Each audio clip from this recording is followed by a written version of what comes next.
Hello everyone, once again welcome back to your channel Krida Kshetra. कैसे हैं आप सभी लोग? होप आप लोग बहुत अच्छे होंगे, फिट होंगे, फाइन होंगे और जहां भी होंगे स्वस्थ होंगे। दोस्तों आज यहां पे हम लोग 25 क्वेश्चंस की क्वेश्चन सीरीज सॉल्व करेंगे। मीन्स कह सकते हैं 24 क्वेश्चन यहाँ हम लोग सॉल्व करेंगे। जो लास्ट क्वेश्चन है इसको हम लोग होमवर्क क्वेश्चन में सॉल्व करेंगे, आपके लिए होमवर्क क्वेश्चन रहेगा। तो चलो स्टार्ट करते हैं। वही कहना चाहूँगी कि अपना स्कोर चेक करना है कि आपने कितना स्कोर गेन किया है। क्वेश्चन भी आपको अच्छे लगेंगे और आप अच्छा आंसर इसका देने की कोशिश करना, अच्छे से सही आंसर देने की कोशिश करना आराम से वीडियो को स्टॉप करके। तो जैसे क्वेश्चन हमें फर्स्ट स्क्रीन में दिख रहा है कि पित्त रस का क्या कार्य है। तो पित्त रस का कार्य बताना है कि क्या होता है। ऑप्शन ए है भोजन को तरल बनाना, ऑप्शन बी है भोजन में चर्बी उत्पन्न करना, ऑप्शन सी है भोजन को पचाना, ऑप्शन डी है इनमें से कोई नहीं। तो आप इसका आंसर आराम से देख सकते हो, गेस कर सकते हो कि पित्त रस क्या करता है, क्या कार्य है उसको, कि भोजन को वो तरल बनाता है या भोजन को पचाता है या भोजन में जो होता है फैट होता है, चर्बी होता है वो उत्पन्न करता है, या इनमें से कोई नहीं। तो दोस्तों इसका राइट आंसर जो होता है ऑप्शन सी यहाँ पे करेक्ट होता है। होप आपने भी सही आंसर यहाँ पे गेस किया हो। पित्त रस का जो कार्य होता है वो भोजन को डाइजेस्ट करने में, भोजन को पचाने में हेल्प करता है। नेक्स्ट क्वेश्चन की तरफ चलते हैं। क्वेश्चन नंबर सेकंड हमारा पूछा गया है, शॉक वैक्सीन का प्रयोग किस रोग से बचाव के लिए किया जाता है। तो ये आपको पता होना चाहिए, जनरल नॉलेज का क्वेश्चन है कि शॉक वैक्सीन का प्रयोग किस रोग के बचाव के लिए किया जाता है। और आपको ये बताना चाहेंगे ये जो क्वेश्चंस उठाए हैं ये हमारे नेट के पुराने क्वेश्चन पेपर है जिनसे मैंने क्वेश्चंस को लिया हुआ है, उन्हीं से एक क्वेश्चन उठाए हुए हैं। तो वहाँ पे क्वेश्चन आया हुआ है कि शॉक वैक्सीन का प्रयोग किस रोग के बचाव से किया जाता है। ठीक है, ऑप्शन ए है टीबी, ऑप्शन बी है चेचक, ऑप्शन सी है खसरा, ऑप्शन डी है पोलियो। तो यहाँ पे राइट आंसर अपना गेस कर सकते हो कि शॉक वैक्सीन का जो यूज है वो हम लोग पोलियो के लिए, किसके लिए करते हैं, पोलियो के बचाव के लिए यूज करते हैं। ओके, क्वेश्चन नंबर थर्ड है हमारा, जिम्नास्टिक फॉर द यंग नामक पुस्तक किसने लिखी है। ऑप्शन ए है गट्समत, ऑप्शन बी है बर्नार्ड बेस्डो, ऑप्शन सी है फ्रेंच नेस्काल, ऑप्शन डी है उपरोक्त कोई नहीं। तो ये क्वेश्चन बहुत बार मैंने आपको सॉल्व कराया है, आपको इसका आंसर पता ही होगा। जैसा कि मैंने बताया था, जिम्नास्टिक फॉर द यंग जो पुस्तक है वो गट्समत के द्वारा लिखी गई है। गट्समत ने लिखा हुआ है जो कि जर्मन जिम्नास्टिक के पितामह भी कहलाते हैं। तो यहाँ पे ऑप्शन ए करेक्ट हो जाता है। नेक्स्ट क्वेश्चन नंबर 4 है, पूछा गया जर्मन जिम्नास्टिक के जन्मदाता के रूप में निम्न को स्वीकार किया गया है। देखिए क्वेश्चन यहाँ पे आ गया है। तो जर्मन जिम्नास्टिक के जन्मदाता के रूप में किसे स्वीकार किया गया है, गट्समत को स्वीकार किया गया है। ऑप्शन सी यहाँ पे राइट हो जाता है। क्वेश्चन नंबर 4 फिफ्थ है हमारा कि कौन सा विटामिन गर्म होने पर नष्ट हो जाता है। तो देख सकते हो ऑप्शन ए है विटामिन बी, ऑप्शन बी है विटामिन ए, ऑप्शन सी है विटामिन सी, ऑप्शन डी है विटामिन B6। ठीक है, तो यहाँ पे राइट आंसर जो होता है दोस्तों विटामिन B6 जो होता है वो गर्म करने पे, विटामिन सी जो होता है वो गर्म करने पे नष्ट हो जाता है। और अभी हाल ही में जो PhD का एग्जाम हुआ है वहाँ पे क्वेश्चन आता है विटामिन B6 का नाम क्या है, रासायनिक नाम। तो थायमिन जो होता है विटामिन B6 का रासायनिक नाम है। B12 का भी नाम आया था कि B12 का रासायनिक नाम क्या है, तो साइनोकोबाल्मिन है। तो ये सारे नाम भी याद कर लेना। विटामिन की कमी से कौन सा रोग होता है, विटामिन का जो रासायनिक नाम है वो क्या होता है, कौन सी विटामिन की कमी से कौन सा रोग हो जाता है। ओके, नेक्स्ट क्वेश्चन तक चलते हैं। क्वेश्चन नंबर 6 है। 6 में पूछा गया है कि हॉकी में सर्वप्रथम अर्जुन पुरस्कार प्राप्त करने वाला खिलाड़ी है। तो जैसा कि मैंने कहा फर्स्ट और लास्ट जरूर पता होना चाहिए, फर्स्ट से थर्ड, फर्स्ट सेकंड थर्ड, और लास्ट है फर्स्ट सेकंड थर्ड जरूर याद होना चाहिए। क्योंकि हॉकी में जो प्रथम अर्जुन पुरस्कार मिला है वो किसको मिला है। ऑप्शन ए है ध्यानचंद, ठीक है, ऑप्शन बी है पृथ्वी पाल सिंह, ऑप्शन सी है अशोक कुमार, ऑप्शन डी है एल क्लॉडियस। तो यहाँ पे जो राइट आंसर दोस्तों होता है, होप आपने सही गेस किया होगा कि ऑप्शन बी यहाँ पे करेक्ट होता है। पृथ्वी पाल सिंह को सर्वप्रथम अर्जुन पुरस्कार हॉकी में प्रदान किया गया था। राइट आंसर ऑप्शन बी हो जाता है। नेक्स्ट क्वेश्चन नंबर 7 में पूछा गया थायरॉक्सिन नामक हार्मोन का निर्माण निम्न में से कौन करता है। तो थायरॉक्सिन एक हार्मोन होता है जिसका निर्माण कौन करता है आपको बताना है। लोहा, फास्फोरस, आयोडीन या खनिज लवण। तो थायरॉक्सिन नामक हार्मोन जो होता है वो किसका निर्माण करता है, निम्न में से क्या निर्माण करता है दोस्तों, आयोडीन का निर्माण करता है। ठीक है, किसका करता है, आयोडीन का। ऑप्शन सी यहाँ पे राइट हो जाता है। क्वेश्चन नंबर 8 है हमारा, पूछा गया योग का अंतिम अंग निम्न है। तो योग का अंतिम अंग क्या होता है आपको बताना है। प्रत्याहार, यम, नियम, समाधि क्या होता है।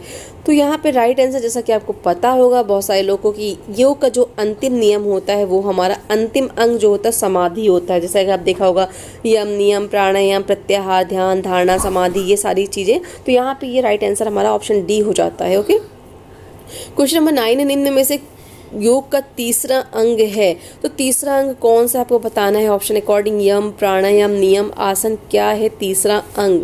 तो आप देख सकते हो क्या क्या हमारे आते हैं, यम, नियम, फिर क्या आता है, आसन आता है। आसन के बाद हमारा प्रत्याहार, फिर प्राणायाम, यम, नियम, प्राणायाम, प्रत्याहार, ऐसे सीक्वेंस वाइज होते हैं। तो यहाँ पे जो तीसरा अंग आ रहा है वो हमारा क्या आ रहा है, यम, नियम, आसन। तो तीसरे नंबर पे आसन आ रहा है, पहले नंबर पे यम आ रहा है, दूसरे नंबर पे नियम आ रहा है। तो इसको याद करना सीक्वेंस वाइज, ठीक है। सीक्वेंस वाइज लगाने के लिए ऐसे ही क्वेश्चन आ जाते हैं कि निम्न में से योग का तीसरा अंग क्या है, दूसरा अंग क्या है, अंतिम अंग क्या है। तो यहाँ पे राइट आंसर ऑप्शन डी यहाँ पे करेक्ट हो जाता है। मीन्स ऑप्शन दा जो होता है, आसन जो है यहाँ पे करेक्ट आंसर हो जाता है। क्वेश्चन नंबर 10 है हमारा, पूछा गया वनस्पतिक प्रोटीन में सर्वाधिक प्रोटीन निम्न में से पाया जाता है। तो जो वनस्पति जो प्रोटीन होता है, ये जो ऑप्शन अकॉर्डिंग सबसे अधिक किस में पाया जाता है बताना है। ऑप्शन ए है आपके पास सोयाबीन, ऑप्शन बी है मूंगफली, ऑप्शन सी है पत्तेदार सब्जियां, ऑप्शन डी है इनमें से कोई नहीं। तो ऑप्शन देख के आपने फटाक से गेस कर लिया होगा कि सोयाबीन यहाँ पे बिल्कुल करेक्ट आंसर होगा। सोयाबीन से हमें सर्वाधिक प्रोटीन मिलता है। ओके, क्वेश्चन नंबर हमारा 11 में पूछा गया है, रिकेट्स नामक रोग निम्न में से किसकी कमी से हो जाता है। जैसे कि बहुत बार मैंने एक्सप्लेन भी किया है अपने बहुत सारे वीडियो में कि रिकेट्स किसको होता है, किस विटामिन की कमी से होता है। तो रिकेट्स नामक जो रोग होता है दोस्तों, वो किसकी कमी से होता है, विटामिन डी की कमी से होता है। मीन्स कह सकते हो यहाँ पे विटामिन डी से हमें क्या मिलता है, कैल्शियम। तो क्वेश्चन देखो घुमा दिया गया है यहाँ पे, आप सोचो कि विटामिन डी तो दिया नहीं, यहाँ करना क्या है। तो जैसे कि आपको पता है विटामिन डी जो होता है उससे हमें क्या होता है, कैल्शियम मिलता है। जैसे हमारी बोन को कैल्शियम की जरूरत होती है, सूर्य की रोशनी से हमें मिलता है। तो वैसे यहाँ पे राइट आंसर ऑप्शन डी हो जाता है, कैल्शियम। और रिकेट्स नामक जो बीमारी होती है ये बच्चों में होती है। और विटामिन डी की कमी से जो बड़े होते हैं, जो यंग होते हैं या प्रौढ़ावस्था जिनकी एज होती है, बड़े होते हैं, तो उनको अस्ट्रोमलेशिया नामक रोग हो जाता है। ओके, राइट आंसर यहाँ ऑप्शन डी हो जाता है। क्वेश्चन नंबर हमारा 12 में पूछा गया, क्वासियोरकर तथा मेरेस्मस नामक रोग बच्चों में निम्न की कमी से पैदा होता है। तो किसकी कमी से बच्चों में क्वासरक्योर और मेरेस्मस नामक रोग हो जाता है, विटामिन, कार्बोहाइड्रेट, प्रोटीन या इनमें से कोई नहीं। ओके, अब यहाँ पे ये भी पूछ सकता था कि क्वासरक्योर और मेरेस्मस नामक रोग किसको होता है, बड़ों को, बच्चों को, बूढ़ों को, कुछ भी दे देता। ठीक है, क्वेश्चन को ऐसे भी दे सकता था, बट यहाँ पे दिया है कि क्वासरक्योर और मेरेस्मस नामक रोग जो होता है बच्चों में निम्न की कमी से पैदा हो जाता है। तो किस कमी के कारण बच्चों में ये रोग हो जाते हैं दोस्तों। तो यहाँ पे ऑप्शन सी मीन्स प्रोटीन की कमी से बच्चों में मेरेस्मस और क्वाशरक्योर जो होती है बीमारियां हो जाती हैं। ओके, क्वेश्चन नंबर 13 है, वसा पाचन में अनियमितता होने पर कौन सा रोग पैदा हो जाता है। मीन्स जो वसा होता है, जो फैट होता है, उसका पाचन, उसके पाचन में एक जो इरेगुलरिटी आ जाती है, रेगुलरिटी नहीं मतलब कह सकते इरेगुलरिटी आ जाती है। मीन्स अनियमितता होने से हमें क्या हो जाता है, कौन सी बीमारी हो जाती है, मेरेस्मस, क्वाशियोरकर, बेरी या कीटोसिस। तो आप देख सकते हो मेरेस्मस और क्वाशियोर जो होता है ये बच्चों में होता है प्रोटीन कमी से, बेरी विटामिन सी की कमी से हो जाता है। अब वसा के पाचन में जो अनियमितता होती है तो वो क्या करता है, कीटोसिस नामक जो रोग होता है इसको पैदा करता है। ऑप्शन यहाँ पे डी राइट हो जाता है। ठीक, कीटोसिस याद रखना, कीटोसिस नामक रोग हो जाता है। क्वेश्चन नंबर 14 है, जल नियंत्रण में मुख्य भूमिका निभाता है। तो ये पता होना चाहिए आपको, जो जल का नियंत्रण होता है उसमें जो अहम भूमिका कौन निभाता है, सोडियम, फास्फोरस, आयोडीन या कैल्शियम। तो दोस्तों जल के नियंत्रण में जो मेन भूमिका निभाता है, जिसका मेन रोल होता है, वो हमारे किसका होता है, सोडियम का होता है। ऑप्शन ए यहाँ पे करेक्ट हो जाता है। क्वेश्चन नंबर 15 में पूछा गया, प्रौढ़ावस्था में कैल्शियम के अभाव से कौन सा रोग हो जाता है। तो यहाँ पे कैल्शियम क्या लिख किया है तो इसको सही कर लेना। यहाँ पे कैल्शियम से होगा, के होगा यहाँ पे, कैल्शियम के अभाव में निम्न रोग हो जाता है। तो प्रौढ़ावस्था में कैल्शियम के अभाव से निम्न रोग कौन सा हो जाता है, ऑप्शन डी अस्ट्रोमलेशिया हो जाता है। ठीक है, बच्चों में क्या होता है, रिकेट्स हो जाता है। ठीक है, प्रोटीन की कमी से मेरेस्मस हो जाता है बच्चों में, विटामिन सी की कमी से बेरी हो जाता है, और ऑप्शन डी मीन्स अस्ट्रोमलेशिया प्रौढ़ावस्था में कैल्शियम के अभाव से, विटामिन डी की कमी से अस्ट्रोमलेशिया हो जाता है। ऑप्शन बी का यहाँ पे राइट आंसर, क्वेश्चन नंबर 15 का राइट आंसर ऑप्शन डी यहाँ पे हो जाता है। ओके, क्वेश्चन नंबर हमारा 16 में पूछा गया है कि चतुर्योग में निम्न योग सम्मिलित हैं। तो चतुर्योग में निम्न योग जो होते हैं कौन कौन से सम्मिलित है आपको बताना है। ऑप्शन अकॉर्डिंग कर्मयोग, भक्ति योग, राजयोग या उपर्युक्त सभी। तो दोस्तों चतुर्योग में जो निम्न योग सम्मिलित होता है वो हमारा क्या होता है, ये सभी हो जाते हैं। कर्मयोग, भक्ति योग, राजयोग, ये सारे जो होते हैं ना सम्मिलित होते हैं। ऑप्शन डी यहाँ पे करेक्ट हो जाता है। ओके, क्वेश्चन नंबर 17 है, मन को जागृत या एकाग्र करने के लिए निम्न योग उत्तम योग है। This is the most important question, ये बहुत बार क्वेश्चन आया हुआ है। तो मन को जागृत करने के लिए और एकाग्र करने के लिए कौन सा योग जो होता है बेस्ट होता है, राजयोग, भक्ति योग या फिर ज्ञान योग या इनमें से कोई नहीं। तो दोस्तों जो जागृत के लिए और मन को एकाग्र करने के लिए सबसे बेस्ट योग होता है वो क्या होता है, हमारा भक्ति योग होता है। ठीक है, भक्ति योग यहाँ पे करेक्ट हो जाता है। क्वेश्चन नंबर 18 में पूछा गया, व्यक्ति के अंदर छुपी शक्तियों से परिचित कराने वाला योग कौन सा है।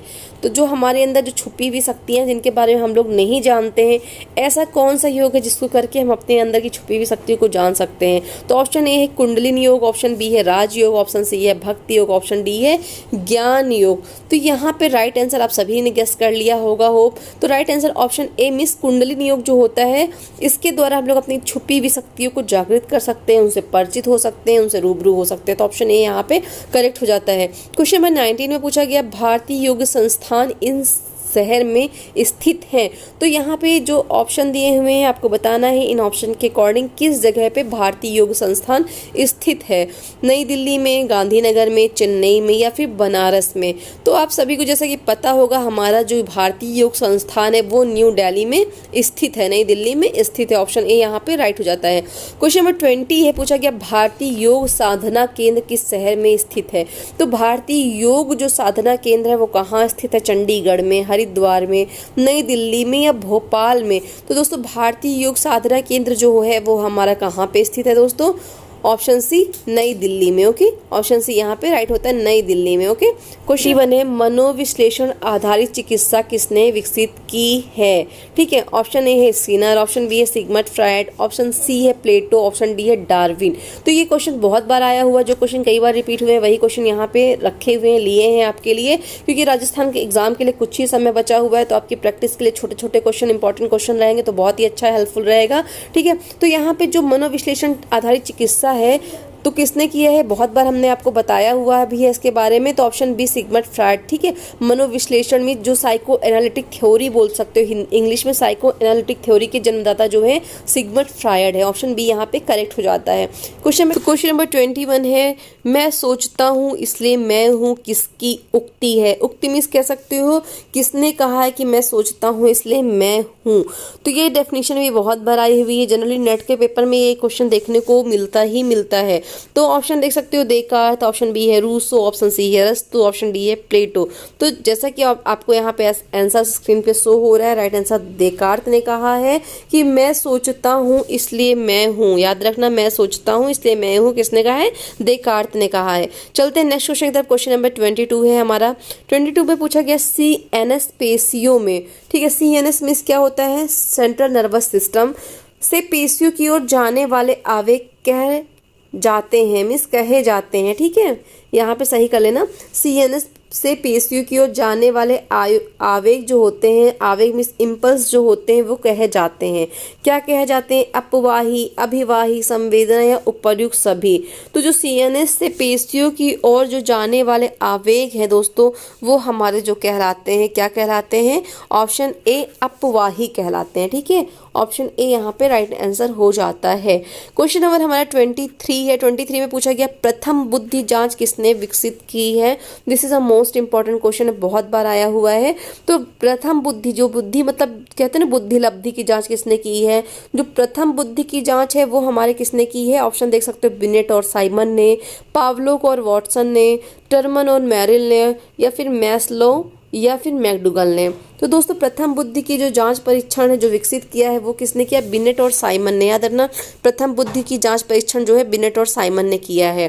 क्वेश्चन नंबर 24 में पूछा गया, किसी गेंद को मीन्स बॉल को कैच करने में आपका हाथ जानता है कि कब पकड़ना है, क्योंकि।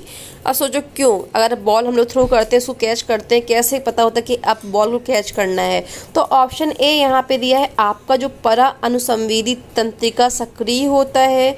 ऑप्शन बी है, अल्फा तरंग आपके मस्तिष्क द्वारा पैदा की जा रही है। ऑप्शन सी है, सहभागी जो पेशियां होती हैं मस्तिष्क से अपवाही संकेत पा रही हैं। ऑप्शन डी है, अभिवाही संकेत आपके हाथ को सूचना देते हैं कि गेंद संपर्क में आने को है। अब ये क्वेश्चन एक बार में नहीं बन पाएगा, आपसे वीडियो को स्टॉप करके इसके ऑप्शन को अच्छे से पढ़ना, अच्छे से पढ़ने के बाद गेस करना यहाँ पे राइट आंसर सबसे बेस्ट ऑप्शन कौन सा है। तो किसी गेंद को कैच करने में आपका हाथ जानता है कि कब पकड़ना है, क्योंकि आपका जो होता है जो सहभागी पेशियां हैं मस्तिष्क से अपवाही संकेत पा रही होती हैं। ऑप्शन यहाँ पे राइट जो हो जाता है आंसर, ऑप्शन सी यहाँ पे करेक्ट हो जाता है। ओके, ऑप्शन सी यहाँ पे राइट हो जाता है।